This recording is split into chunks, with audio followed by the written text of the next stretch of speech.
I faced a lot of adversity my first 3 months in Korea, and the training was very hard, very difficult. There were some days I couldn't even walk.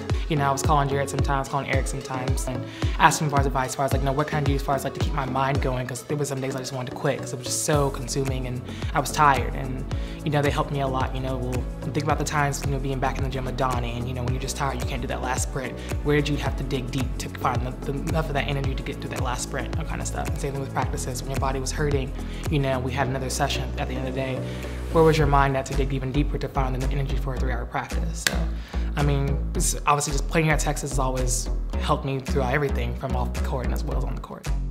The biggest barrier was language, and my coach would yell something at me, and I'd be like, 1 second, and I'd look over to my translator Jenny, who was telling me, what he was saying, and some things, after a while for being there, I was able to pick up the language as well. So I was like, when he was telling me something, sometimes I didn't even need her to tell me, because just the few words I picked out, I was like, okay, I know he's saying, get my arm higher, swing faster, and that was one thing he said all the time was bully, which is faster, faster. It was difficult at first, and there were some days that I cried a lot. I cried a lot because it was so frustrating, because I just wasn't used to it, and eventually I just kind of like hooked on, and I got in with the program, and by the end of the semis, I was good to go.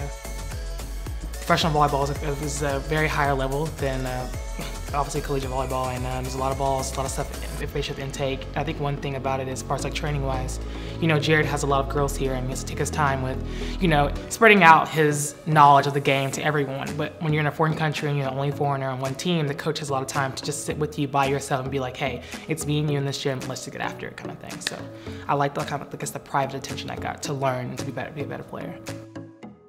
It's an honor for us, the elite athletes, to be professional athletes and to play at a high level and consistently play at a high level, and it's been amazing for me. I've enjoyed it a lot, and I love that, Korea has opened a lot of opportunities for myself after that team, Puerto Rico as well, and it was different, and it allowed me to expand my game a lot and get a lot of touches in places that I wasn't familiar with, and it was a good time.